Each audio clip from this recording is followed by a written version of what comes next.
beautiful bookworms. My neighbor is getting work done on her roof, so there will probably be some noise here and there. And I forgot to recharge any of the batteries for my camera, so I'll probably have to be changing them about every 5 minutes. Cool. But I am well aware I have not filmed anything in a good long while, so we're just gonna push through. My sincere apologies for this absence. I've had a very long, unexpectedly busy summer that was jam-packed with family visits, and then I had to make up a lot of time at work as a result of said busy summer, but I'm here now. So today is going to be more of a casual, cozy video. I have made some updates to my library room, so I thought I'd show you those. As wonderful as it was being a sort of lovely reading room, I sort of ended up needing more of a working room, and so I've made some changes to make it more of a nice working environment. This does include a few new pieces of furniture, and one of those items is something I've actually been looking for a good long while now. Probably a year or more, probably well over a year actually. So I'm very excited to bring that into this space. It is going to replace a piece of furniture I already have. And in doing so, it's going to mean I have to reorganize it. And we've run out of battery again. Okay, one moment. Okay, we're back. I have like 3 batteries, so I could just change them out every 2 minutes, it's fine. So as I was saying, one of the new pieces of furniture is going to replace an old piece of furniture, and that means that I'm actually going to have to reorganize a section of my book collection, which is fine. I've actually had a few requests from viewers to show off these books, so I figured I'd do that as well in this video. So today you're going to see my library updates and a little shelf tour of my Bookish books.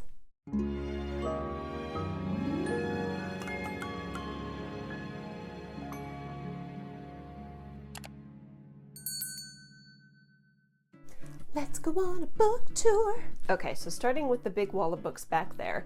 If you watched part 4 of the Building My Library vlog, you would have seen that I put all of the fiction books together, but I split up the non-fiction books into genres and subcategories of sorts. Well, I changed my mind, as one does.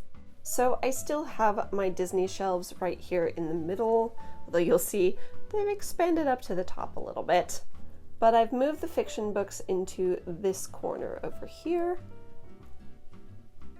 And all my non-fiction books are in this corner over here. Meanwhile, my Harry Potter wall has expanded a bit. And this bookshelf over here is entirely filled with Harry Potter related books. Speaking of, for any fellow Potterheads out there, I am working on quite a substantial video relating to this bookshelf that I'm hoping to put out at the end of October or early November, so keep an eye out. So that's really it for this side of the room. There's not too much different from the last time I saw you. However, this side of the room is not completely different. I have a desk! Wow! Like I said, I really needed to turn this into more of a working room, and so I have a nice big desk. I did buy this new from IKEA, only because I really like the drawer space that it uses. It was a nice color to complement the colors in my room, and it wasn't too expensive given that it's IKEA. I did try looking for a secondhand desk, but I just couldn't find anything that really suited the space I had and my needs. So I now have my book press right here so I can do all my book repairs. So for my future repair videos in the works, this is the setup you will now see. I also have a new addition, which is this brush. This is actually a book brush. This is so you can dust the top edges of a book and get all the dust off. It's really, really soft, so it doesn't harm the book. And because of my desk's placement right next to the window, I'm using the windowsill to house all of the books that are in need of repairs. Now, I know you're probably wondering about these scales. I don't anticipate these to stay here forever, but at the moment, I don't know where to put them. But these are real brass antique apothecary scales, and these are the exact design used by the goblins in Gringotts in the Harry Potter films. I believe the prop makers probably found this and then fabricated a bunch of duplicates so that all of the goblins in Gringotts had a pair.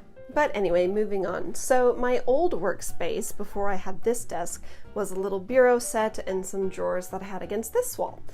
But this wall has very much changed. It's not the prettiest wall right now. It's basically a dumping ground for books that need to be sold through my shop. So on this side, these are all books that I have bought to resell. They came from an old friend who passed away at age 92, and I helped clear out his house. Now, if you think this pile is big, it's not. My car was filled 7 times with books and brought into this house. They actually completely invaded our guest room, down our hallway, and part of our living room, and our conservatory at one point.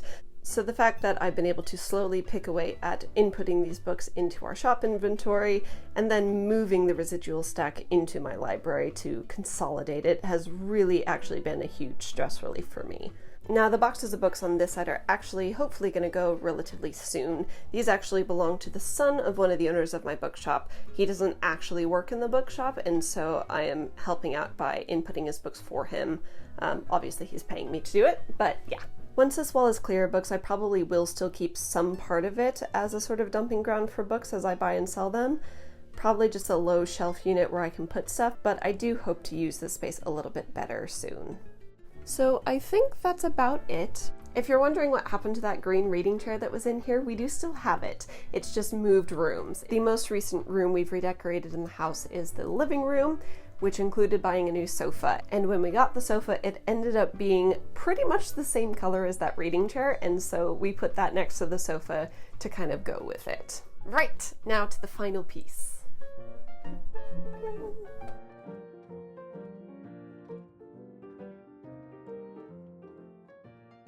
Ta-da! Ooh, that's really dark. Try that. That'll do. All right, let's try this again.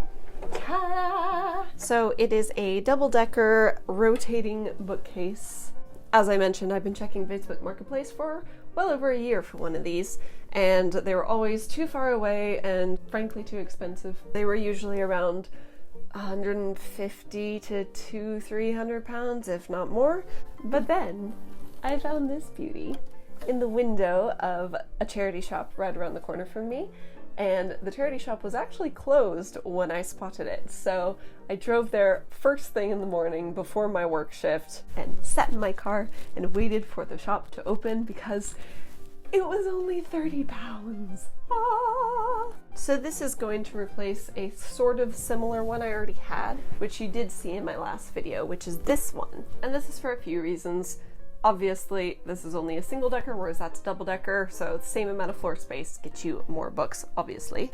But also, this one isn't actually on a turntable, it's just on caster wheels, so it's kind of difficult to move about and to twist. Whereas this one is on both a turntable and caster wheels, so you can roll it across the floor, and then once it's in place, it just spins very freely. This new one is also a little bit older and a little bit more nicely made. This one does feel like a sort of modern design that's falling apart a little bit and, you know, not as nice wood, not as nicely put together. So I'm going to be selling this one where I got it, on Facebook Marketplace. So let's get to it. Oh yeah, you have to see the top of this one too. Gorgeous. So as I mentioned in my last library video, this rotating bookcase table thing houses all of my bookish books. What I mean by that is fiction or non-fiction. They're books about books themselves, about libraries, about bookshops. They're just, they have books as part of the storyline or subject matter. So let me pull all of them out and then I can reorganize them onto this bookcase. A few moments later. All right, we're ready to sort. I have not read all of these books. Frankly, if there's anyone out there who reads books as quickly or quicker than they actually buy books, full props to you. I do not have that level of self-restraint. In fact, I just bought 10 books today at the charity shops. Anyway, this stack right here, books that I have read or are sort of currently in the process of reading bit by bit. And the rest of them are books I haven't read. So the ones that I have read, I'll give you my quick thoughts on. My channel isn't really the sort of book reviewing channel, and then the other ones I'll read a little bit from the blurbs or something. I've actually just finished reading a book last night. I finished The Graveyard Book by Neil Gaiman. So I'm in need of a new book to read. And you know what? I'm gonna let y'all decide. You tell me which book I should read next from my bookish books, because I'm in the mood for a bookish book. But starting with the ones I have read, we've got, I just had a little logistical realization, and that is my old revolving bookshelf table thing, I don't even know what to call these, but whatever, bookshelf, had 2 shallow shelves and then 2 deeper shelves, which meant that for my bigger books, like this one, they could still fit. My new one doesn't have that. They're all the same depth. That may cause a slight issue for 1 or 2 books, but you know what? I'll make it work. And in fact, this might be the only book affected, so I might have to move this to my children's bookshelf or something. Anyway, first up, The Pagemaster. If you have not seen the film The Pagemaster, go look it up now. If you're a book fan, it's a combination live action and animated film in that it starts and finishes live action and then the bulk of the film is animated. It stars Macaulay Culkin from Home Alone. Anyway, it's just a fantastic, really fun film from the early 90s from my childhood. And this is basically a book of the story of the film, but this is a really nice children's book. It's written by David Kirshner and Ernie Contreras, which are 2 of the screenplay writers of the film, and illustrated by Jerry Tiritelli. Yeah, we'll go with that. But the illustrations are very different to the animation in the film, so this is a whole different experience because of the illustrations. That may be the only one that can't actually fit on the shelf though, so oh well. Next up I've got Ballads of Books, which is a book of poetry edited by Andrew Lang, who famously edited all of the fairy books, all of the different colored fairy books, the blue fairy book, the green fairy book. And this is actually an old book. It's half leather bound with marbled paper boards. What year is this? 1888. I will say though, just as a seller of secondhand books, 1888 isn't actually that old. It is pretty though. I like that. A book really isn't considered old until it's in the sort of 15th, 16th, 17th century. The book isn't valuable just because of its age unless you're in those sorts of centuries. 18th century, so the 1700s, it kind of depends on the book, but anything 19th, 20th century, unless it's obviously like a special edition or a first edition of a very sought after book, it's not going to be worth anything just because of its age. That's all I'm saying. But anyway, this is sort of old-fashioned poetry. I found quite a few of them really fun. Some of them were a little bit beyond me because I just didn't understand the references. There were lots of literary references that just kind of went above my head. Oh, the next one is part of a trilogy. Inkheart, Inkspell, and Inkdeath. I definitely read Inkheart. Think I might have read Inkspell, but I read them a very long time ago. I know I didn't get to Inkdeath yet, but I read them a long time ago, so I actually want to reread these. But Inkheart is about a man who has the ability to talk characters and things out of stories in books. It gets him into trouble when he accidentally traps his wife inside of a book, swapping her with some villains in a book, the book Inkheart, and the villains come out into the real world and they try to manipulate him and do a bunch of stuff. There is a film as well starring Brendan Fraser if you want to check that out and see if the story interests you before diving into the trilogy. But these are written by Cornelia Funk. I guess I can also list all the books I cover in the description, so I'll put them all down there. Oh, also the villain of the film is Andy Serkis, aka Gollum from Lord of the Rings. So yeah, the film's fun. Endymion Spring by Matthew Skelton. This is, oh, mine's a signed copy, haha. The funny thing is I actually got this in a job lot of books that I had intended to sell, and then I looked at the blurb, thought it sounded interesting, and I read it and was like, nope, I'm keeping this. This was a really fun novel because it weaves in some actual history as to the beginning of the printing press and Gutenberg and some other historic figures that were associated with Gutenberg.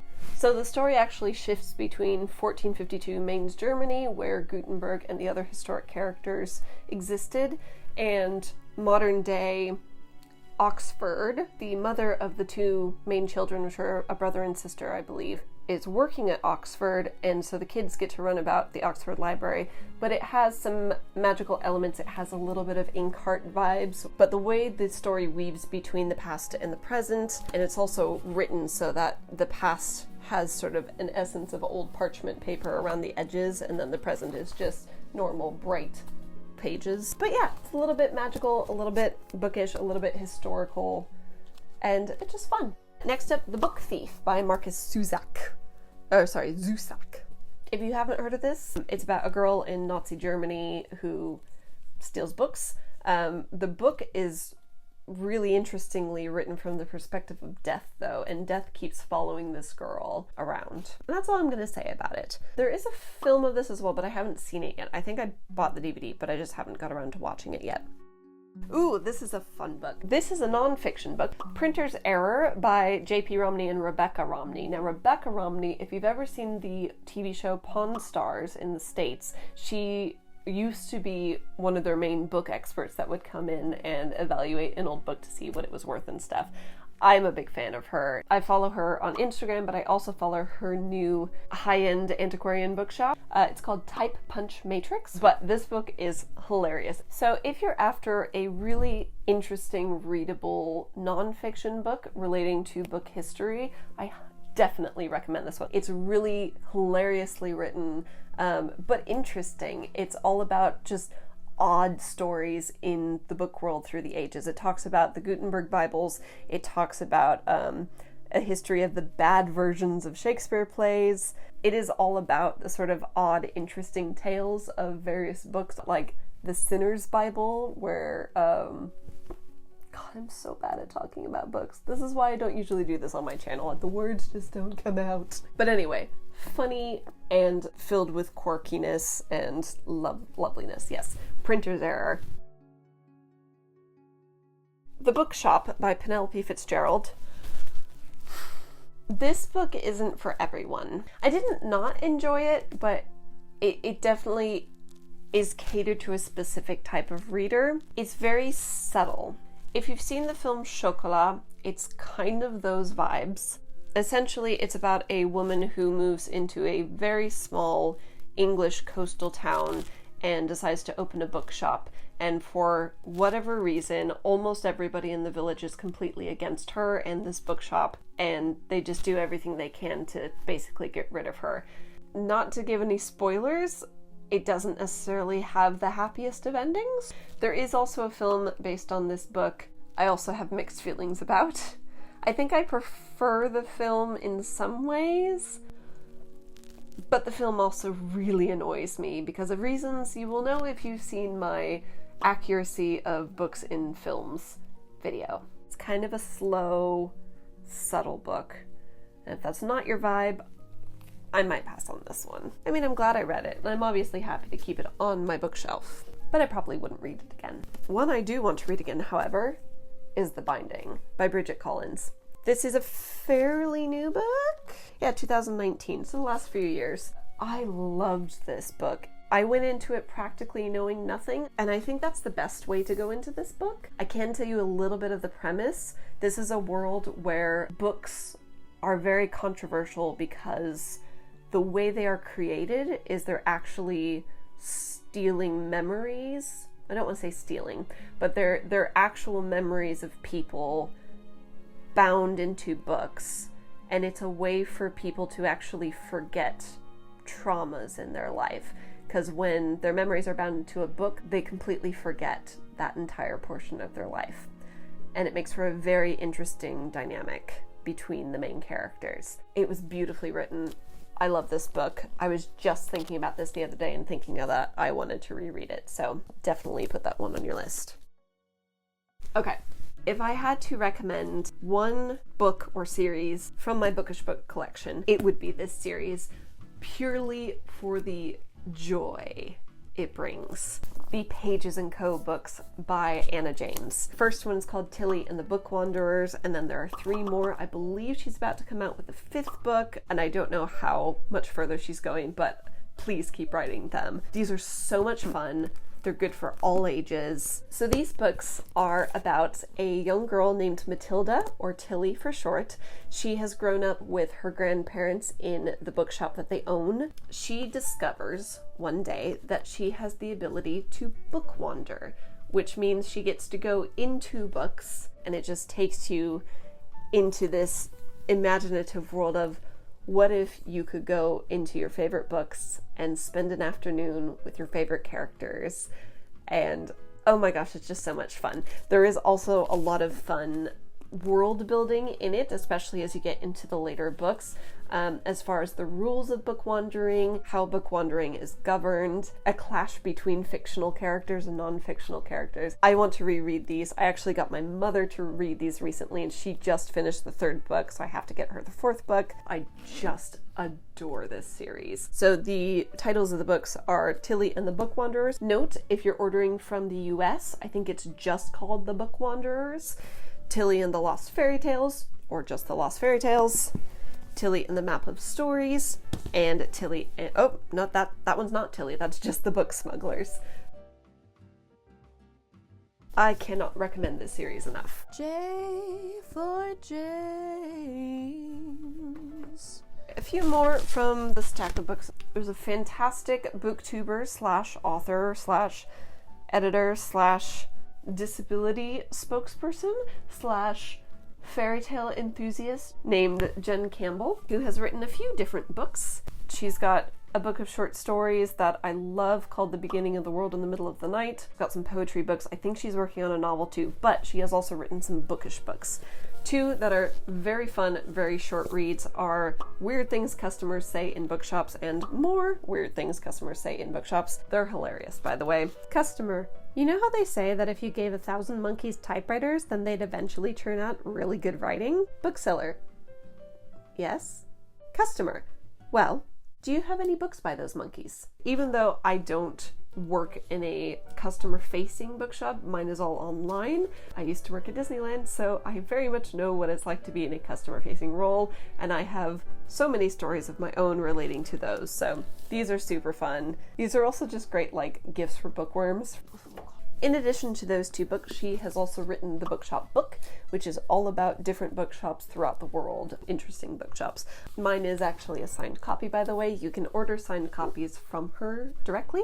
It's a non-fiction book you can kind of read in chunks, because there are just little sections about different interesting bookshops throughout the world. But that's also a fun one to give as a gift to bookworms.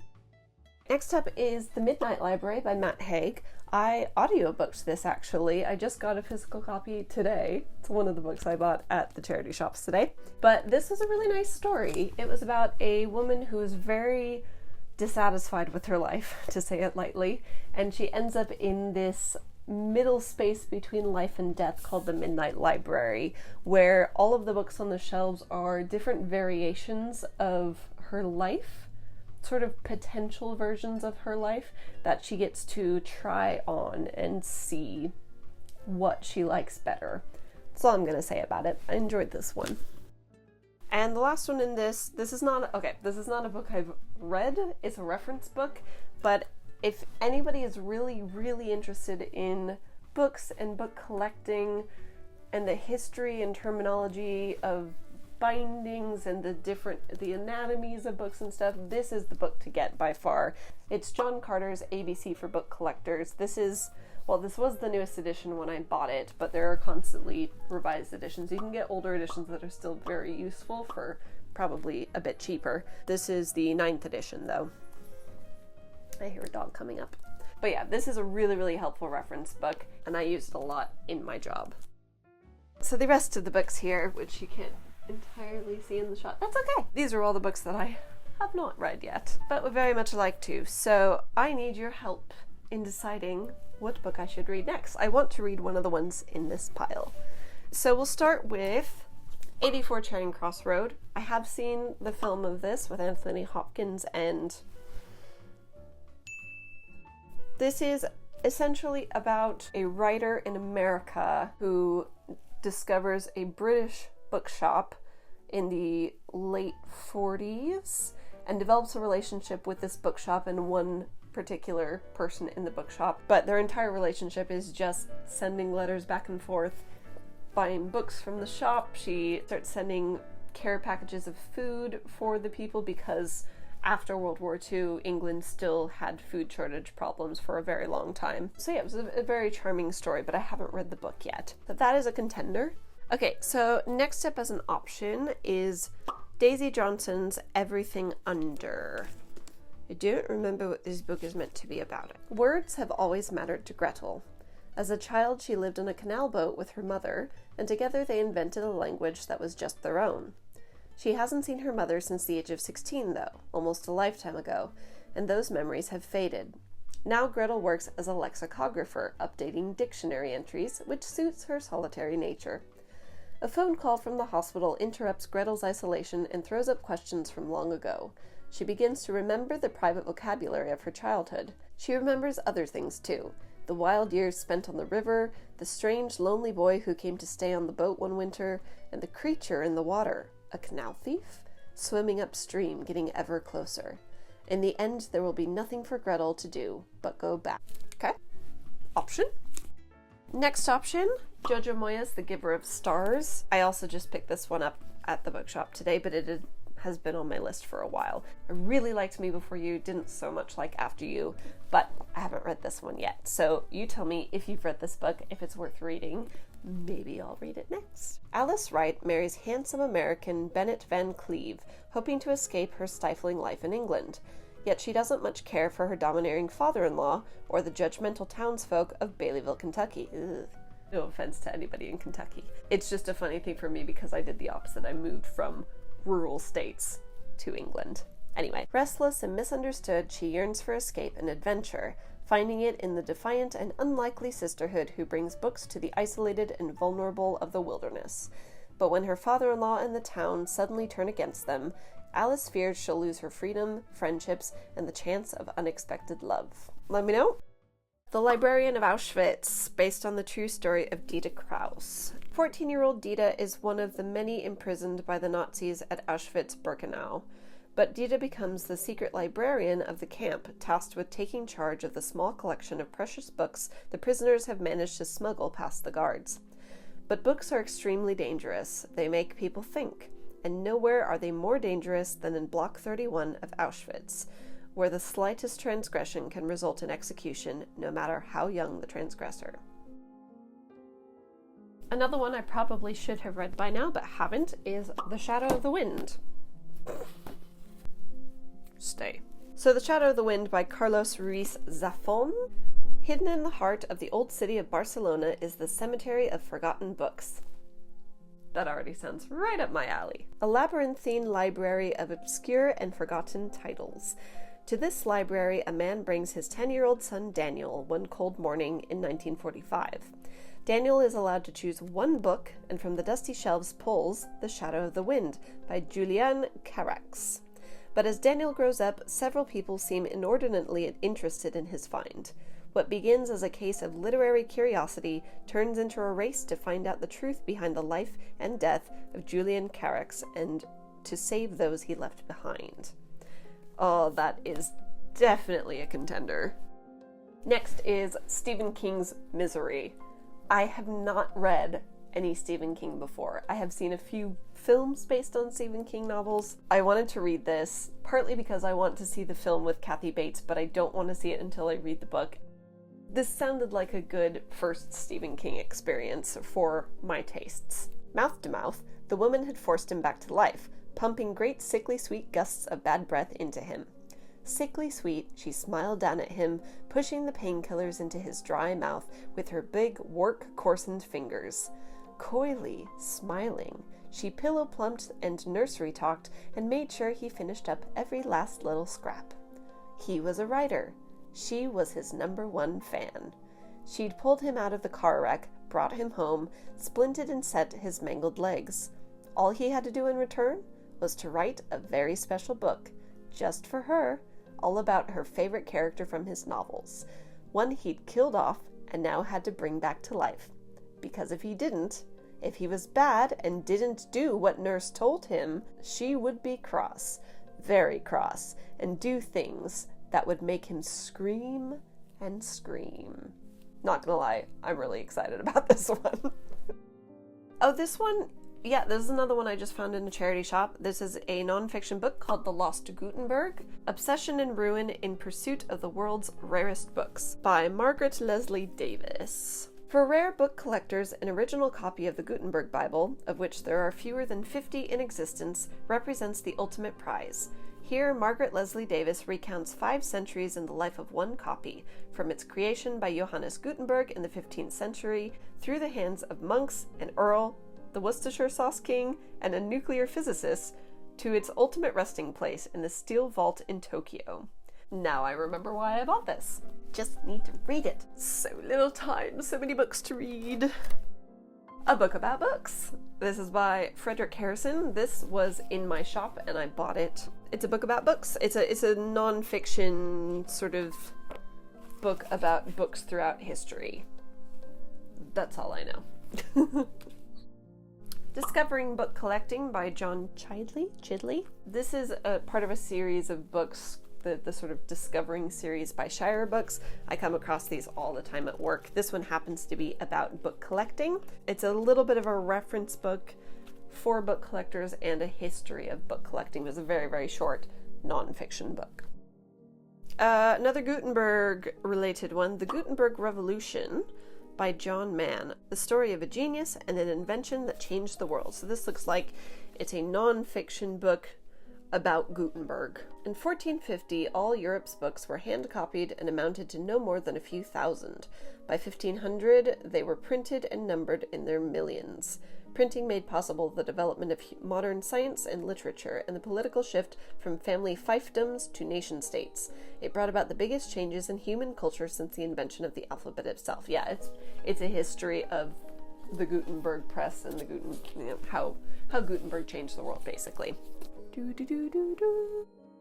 I like to arrange these alphabetical by author. What is this? Oh, there's another one I bought off the shop, I think. The Paperback. It's Past, Present, and Future by Desmond Flower. This is a very, very short book about the history of the paperback. Oh yes, this is okay, I remember why I got this one.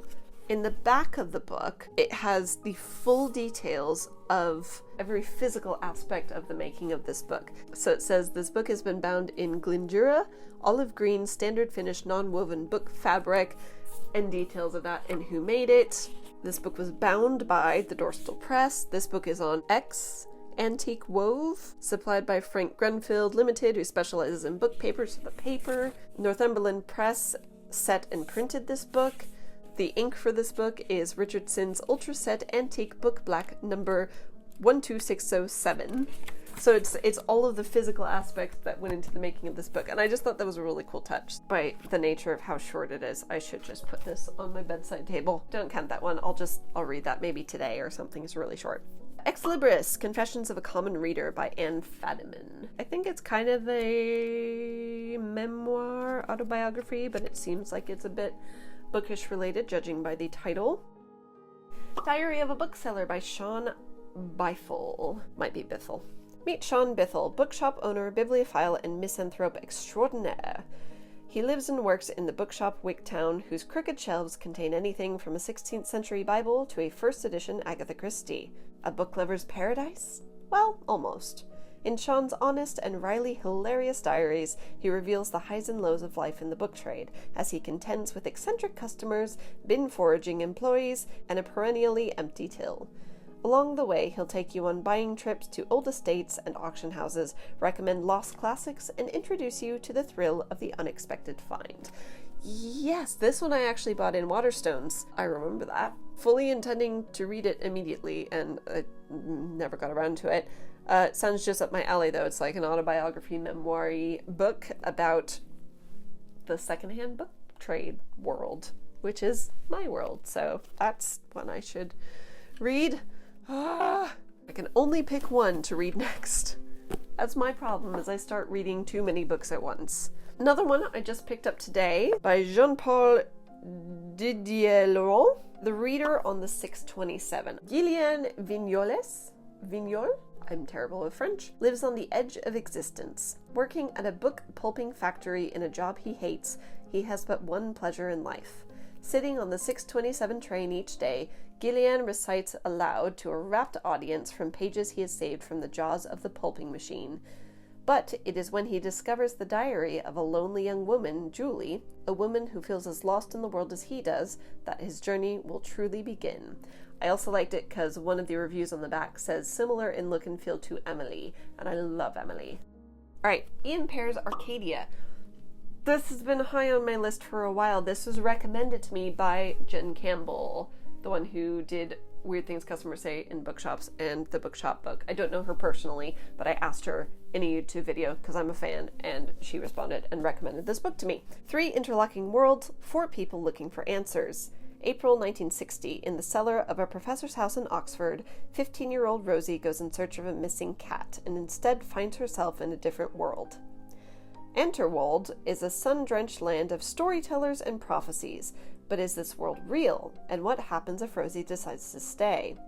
Meanwhile, a rebellious scientist is trying to prove that time does not even exist, with potentially devastating consequences.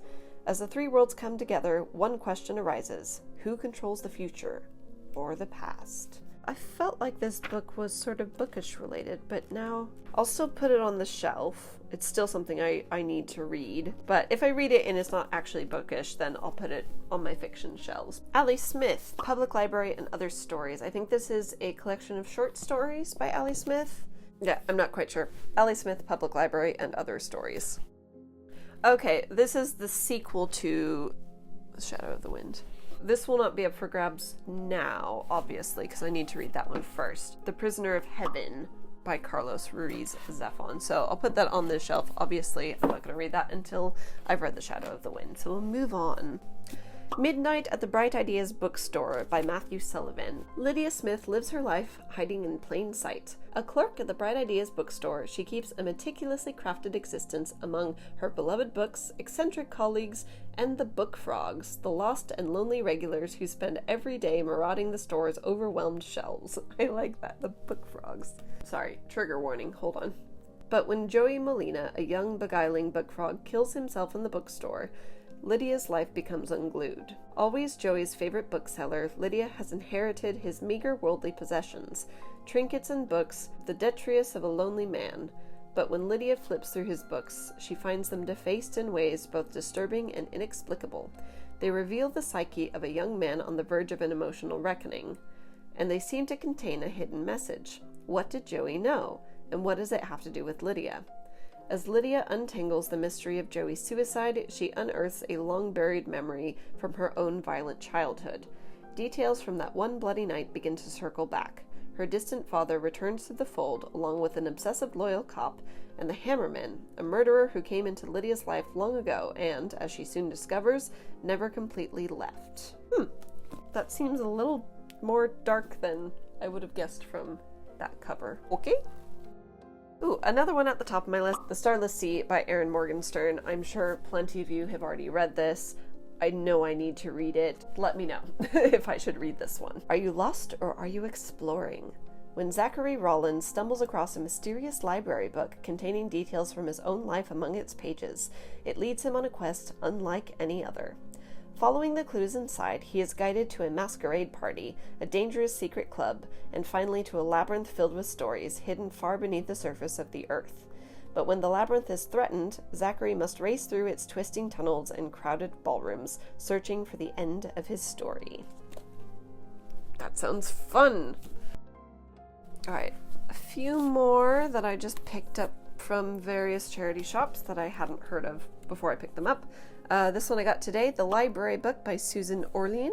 On the morning of the 29th of April, 1986, someone set fire to the Los Angeles Public Library, ultimately destroying more than 400,000 books. Why did they do this? With her charismatic humor, insight, and compassion, Susan Orlean uses this terrible event as a lens through which to tell the story of all libraries, their history, their meaning, and their uncertain future as they adapt and redefine themselves in a digital world. So I think this is non-fiction? Girl Reading by Kate Ward. An orphan poses nervously for a Renaissance maestro in medieval Siena, and an artist's servant's girl in 17th century Amsterdam snatches a moment away from her work to lose herself in tales of knights and battles. In a Victorian photography studio, a woman holds a book that she barely acknowledges while she waits for the exposure, and in a Shoreditch bar in 2008, a woman reading catches the eye of a young man who takes her picture. First novel for this author, it seems. There's a review by Hilary Mantel, so don't know if it's time travel or just sort of parallel stories running in different times, but that sounds really fun. Mr. Penumbra's 24-Hour Bookstore, a novel by Robin Sloan. The Great Recession has shuffled Clay Jannon away from his life as a San Francisco web design drone and into the aisles of Mr. Penumbra's 24-Hour Bookstore. Wouldn't we all love a 24-hour bookstore? But after a few days on the job, Clay discovers that the store is more curious than either its name or its gnomic owner might suggest. The customers are few and they never seem to buy anything. Instead, they check out large, obscure volumes from strange corners of the store. Suspicious, Clay engineers an analysis of the clientele's behavior, seeking help from his variously talented friends. But when they bring their findings to Mr. Penumbra, they discover the bookstore's secrets extend far beyond its walls. Rendered with irresistible brio and dazzling intelligence, Mr. Penumbra's 24-hour bookstore is exactly what it sounds like. An establishment you have to enter and will never want to leave. Okay, yep, that's an option. La la la la la. Okay, this I picked up in Colonial Williamsburg in Virginia. It's The Bookbinder in 18th Century Williamsburg, an account of his life and times and of his craft. This is just a book about historic bookbinding, which is fun.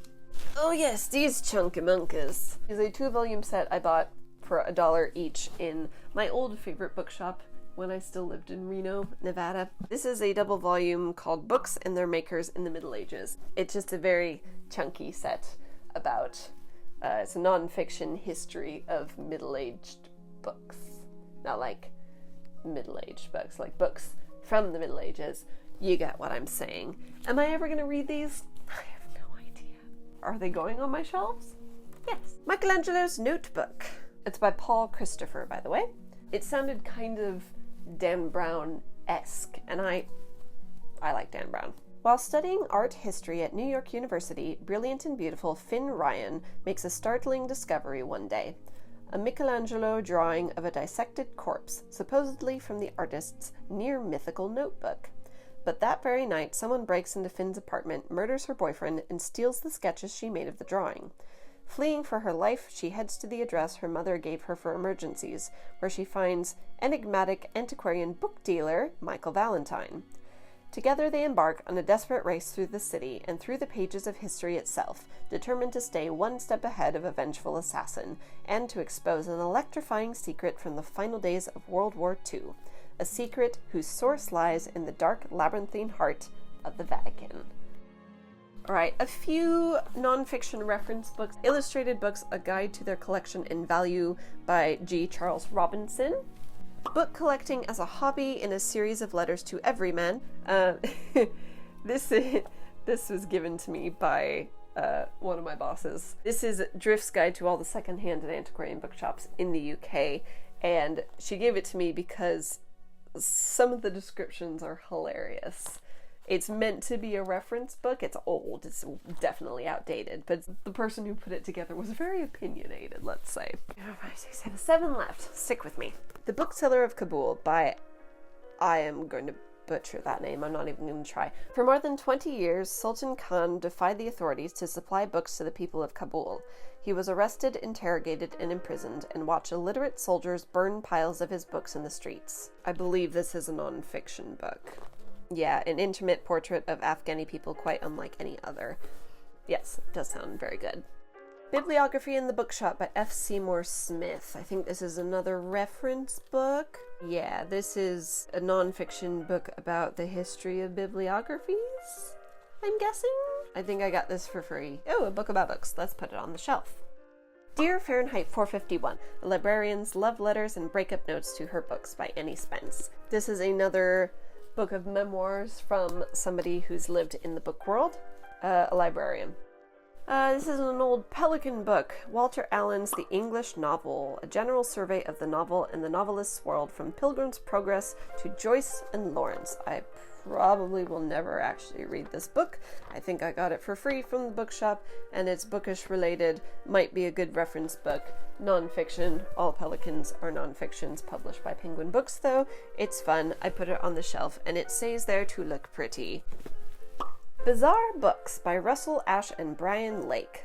Yeah, these are bizarre book titles. Just a whole is just a book just with a list of of bizarre book titles. Bodily Functions, Stories, Poems, and a Letter on the Subject of Bowel Movement, addressed to Sam J. Lundwald on the occasion of his birthday, February 24th, AD, 1991. Obviously, another book to pull out, laugh at on occasion, and then put back on the shelf. A.S. Byatt's The Children's Book here. I have Possession up there. I have not read Possession yet. I know that's a very well-respected book. It won the Booker Prize, I think. But The Children's Book. Famous author Olive Wellwood writes a special private book, bound in different colors, for each of her children. In their rambling house near Romney Marsh, they play in a storybook world, but their lives and those of their rich cousins and their friends, the son and daughter of a curator at the new Victoria and Albert Museum, are already inscribed with mystery. Each family carries its own secrets. They grow up in the golden summers of Edwardian times, but as the sons rebel against their parents and the girls dream of independent futures, they are unaware that in the darkness ahead they will be betrayed unintentionally by the adults who love them. We're starting to get full here. Just on the top row, I've got tons of room on the second row. And the last one, Chloe Cole's Bookshop Girl. Meet 16-year-old Paige Turner. Paige Turner. Part-time bookseller, full-time glitter glue enthusiast. Paige and her best friend Holly have 4 weeks to master the art of drawing dangly bits and persuade the people of Graysworth to save their one and only bookshop. Oh, and then there's Blaine Henderson, art school anarchist heartthrob. Could his wild ways make or break Paige's campaign? Okay, so this is like a teenage novel. Could be fun. I don't think this is at the height of my... There's a chapter called Pigeon Tits. Okay, this looks like it might be fun, actually. I shouldn't judge it before I've read it. Right, so that is my current collection of bookish books. I have other reference books. I'm just going to keep those over there, mainly because a lot of the reference books are quite large and they won't fit on here anyway. But I am so happy that I have an entire empty shelf. And no, 2 entire empty shelves if I move this over here. Because let me tell you, I've also still got quite the wish list. I love this new bookcase. It revolves so easily. It's so much easier than that one over there. So I'm going to sell that one. This one's probably going to go in like the corner over here or something, but out enough that you can sort of revolve it. Right, so what should I read next? From the books I have talked about, I want to read a bookish book next. I'm in the mood for a bookish book. Just let me know in the comments what you think I should read next because I need a little bit of help deciding. That's it for now. I'm done talking. It's been a while since I've filmed and it's exhausting. But it's okay. I don't mind. It's fine. That's the theme of today. I'm rambling. I'm just gonna go now. Thank you so much for watching. Please remember, as always, be kind, be curious, and be effective. Bye!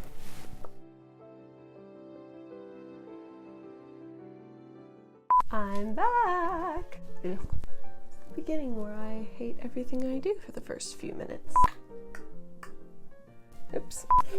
Stop singing that.